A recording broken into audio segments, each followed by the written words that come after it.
What's up, guys? Welcome to Sketch RC. Today we're just going to talk about the three different types of RC cars. So we got gas, nitro, and electric. All killer RC, absolutely. With each one having their own just different personality. All I want to do is just share the different types, mainly why I like them all. Hopefully help somebody make a decision or push somebody to give something different a shot. So, all right, let's get into it. So up first, I'm going to talk about gas. And yes, just to break it down, real simple, I'm talking gasoline, two-stroke oil mixed together. That's what this is. So basically, like your weed eater, your chainsaw, your dirt bike you grew up on, that's exactly what we're talking about here. So with it being gas, two-stroke engines, it's only gonna be in a fifth scale platform. So you're talking big. And when you're talking big, you're gonna need real estate. You need space. So you're either gonna have to have somewhere that you can go that's dedicated to run it, or you're gonna have to physically have that space on your property to run it. And the other thing is, which this might be a con to some, but it is a pro to me, and I'm sure a lot of other people,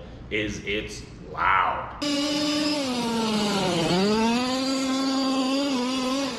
Really loud. There are things that you can do to mitigate that, like silence pipes, mufflers, but it's just know that out of the three obvious, it's gonna be the loudest.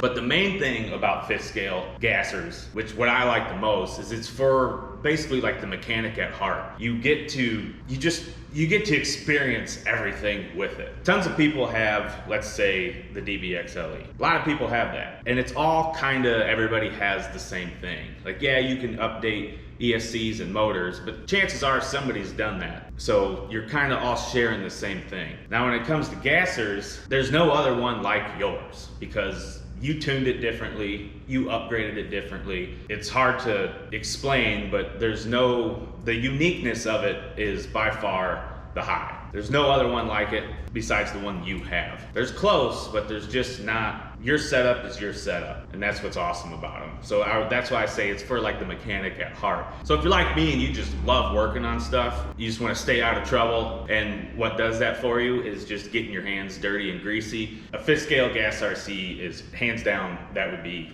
100% for you. From carburetors to clutches to, you name it, pipes, boring them out, upgrading cranks. There's so much you can do to just, even your standard Zenoa engine, you can just take it apart, build it, and always find more power, and it's just addicting. It's very addicting and fun. It's also like the most authentic to me. So not only do you have the size, the realism, but you have the sounds, the smells, and that tuning that you did to just make this monster come alive and just be, it's like your own, it is. It's like it's for broke people like me that can't afford real cars, take and fix up to the racetrack. I can do it to this on a smaller scale and still have scratch that itch that I'm always trying to scratch. So gas by far is the most expensive. You're gonna spend the most to get started, and you're gonna spend the most to maintain and keep. Well, it's addicting, so you're gonna keep putting money into it either way, because you just want more and more and more and more. And one benefit about gas is it's got a big tank, and I mean, one tank can go upwards of 40 minutes. So you could just keep running and running and running, and then fill it right back up and keep on running. You can go all day with these as long as your engine can take it. So overall, gas powered is not really beginner friendly at all, unless you know what you're getting into. So if you already have a mechanical background, but you're new to RC, then by all means dive straight in. You're gonna love it. And that's where nitro comes into play. Has all the same benefits of gas, just on a smaller scale. So these run off nitromethane, which isn't exactly the cheapest stuff. This can right here, about 20 bucks. So with one full tank, you're typically looking at about 15 to 20 minutes runtime, with no matter how hard you're running it. And so it can kind of get expensive, or just hard to find as these are slowly, not slowly, they're not dying out. It's just like hobby stores and stuff just don't carry nitro as much as they used to. They still carry fuel, like my local shop has this fuel. But like I said, this is about 20 bucks for 1 quart. So I don't know, maybe I'm getting ripped off, I don't know. So you still have air filters, carburetors, but they take glow plugs. Now nitro, the awesome thing about nitro is if you still love tinkering on stuff and you like motors and you know that authentic sound, actually just having something come alive. You can still be a beginner, completely new to RC, and start with nitro. If that's what you're into and you know you'll like it, by all means, I would start with nitro. You'll be completely happy with it. Because the thing is, so with both of these, you can buy them brand new, unbox it, go through the manual, have no idea what you're doing, and still be okay. You're gonna be just fine. You'll break it in, you'll rip it around, and you're gonna have blast. But there's gonna come a time where it's gonna fall out of tune, or something's just naturally gonna break, or you let it sit a little too long, and then you're gonna start to have problems. And if you can't get yourself out of that hole, that's when these start getting a bad rep. But if you have, like, if you're willing to take something on and put in the effort to learn it, then by all means, you could still start with these. But it would be best if you have a mechanical background, or you already know that you grew up just tinkering on things and you absolutely love working on stuff. You like motors and things like that, then I would 100% start with a nitro over electric. So you're gonna have maintenance, you're gonna have to take care of some things, but I mean, most of these glow engines, they're pretty much indestructible. There's really not much they take to correct or get running again. And then sound. So nitro's still loud. Not near as loud as a fifth scale gasser, but it's still loud. It's more just kind of like a whiny sound versus this is more of a deeper, gonna wake your neighbors, depending on if you got just an open pipe. I would be way more comfortable going to a public space running a nitro than I would be a 2-stroker. That's gonna probably more intimidate people and kind of anger people versus nitro, which still might the same, I don't know, people are crazy these days. Let's say you want a gasser, but you just don't got the space or even the pocket for it, which is completely understandable. Nitro's a great thing to go to because they're all pretty much 10 scale, 8 scale. Can't really get much bigger than that because these motors just can't put out more power, but they can still hang with brushless systems. I mean, if you tune them right and do some upgrades, they can hang with the best of them, even these old ones like this. So if you're more leaning towards wanting the authenticity and the tinkering and the working on stuff, but you just don't got the size of the space or the pocket for a 2-stroke, I'd 100% go nitro. So then that leads us to electric. So modern electric is nuts. Everything's pretty much brushless and LiPo batteries. There's still nickel metal hydride out there. Few and far between, really nobody, it's a thing of the past though. I have no doubt that it's just gonna be non-existent in the near future. Now electric, 100% beginner friendly, best place to start. If you have no past experience or you're not interested in maintaining things or working on stuff. You're still gonna have a little bit of that, no doubt, but it's by far the most user-friendly and easiest. So you can pretty much just unbox it, throw a battery in there, rip it around, set it on the shelf. I mean, you're still gonna have to maintain your car. LiPo battery, you're just gonna have to make sure you maintain that by storage, charging it, and properly charging it to make sure that doesn't fault you. Properly take care of your LiPo battery, and this could sit on the shelf for decades. And if you throw a battery back in it, it's gonna run just like it did on the first day. I have no doubt about that. Obviously, every car is gonna have their own maintenance between differentials, transmissions, bearings, all sorts of stuff. So you're gonna have that either way. Well, you could choose to ignore it too, but you're gonna have some problems down the road, depending on your environment too, whether you're running them in water, dirt, dust, mud, all varies. But electric is super easy. Upgrading, there's lots of upgrades, but there's not as much in the terms of a gasser.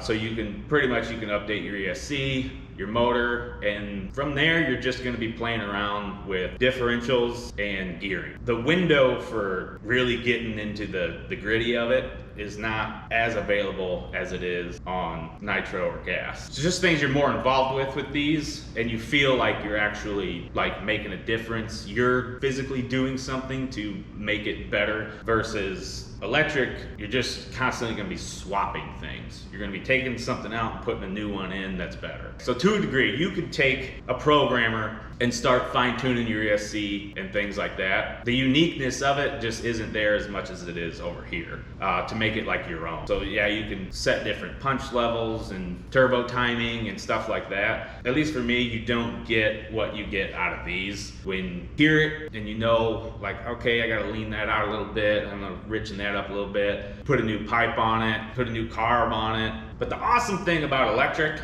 is, well, it's quiet. Super quiet, it's not intimidating. Look how smooth that motor is.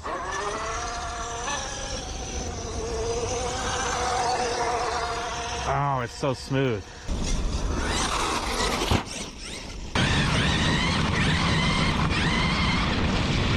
So even this large fifth scale buggy, I could go to the local high school down the road, not tearing up the soccer field, but I could throw this down on the ground and rip around on the soccer field, and nobody's gonna bat an eye. Nobody's gonna care. Everybody's gonna be like, that's awesome, look at that buggy out there, that thing is so cool.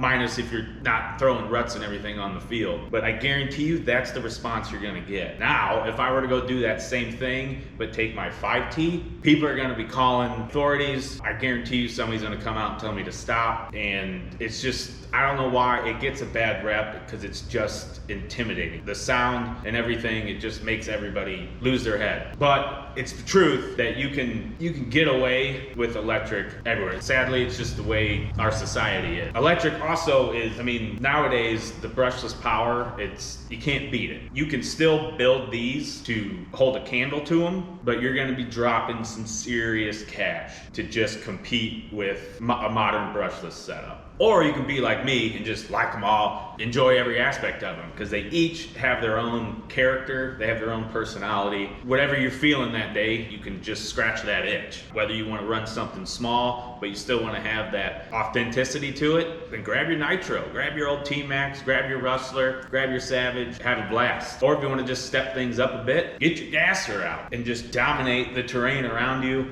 Oh, it's epic. It's absolutely epic. You just want to go rip something. You don't want to have to deal with a lot of maintenance. All you want to do is just run it, put a battery on storage, and clean things up. Electric's your answer. So that's pretty much it, guys. The difference between the three sounds lame, but pick what matches your heart. Like, pick what you want. Don't listen to anybody else. Nitro's not that popular. If that's what you like and you're interested in it, then give it a shot. By all means, go buy one. If you didn't like it, you can still turn around and sell them at a decent price. You're gonna take a little loss. You know, go for it. If you got the cash, go for a two-stroker. Give it a shot. If you got the space, by all means, go for it. Or if you're not really into tinkering and this really isn't your stuff, go electric. Really just comes down to who you are, your personality, and what fits you best. And then it can keep going from there, from racing to bashing to crawling, speed to this hobby's fantastic. You could pretty much branch out and go any direction you want. These are just the three platforms that you can choose to do that with. I mean, obviously you're not going to be doing crawling with anything but electric, but you get what I'm saying. So electric, pretty low maintenance, awesome for beginning. Nitro has maintenance, has some stuff you're going to have to constantly keep up with. I would argue it's still great for beginners that are mechanics at heart. Two-stroke gassers, it's just a different ball game. I'm just going to be honest. If you know what you're signing up for, by all means, do it. If you want just authenticity, realism, size, the whole package,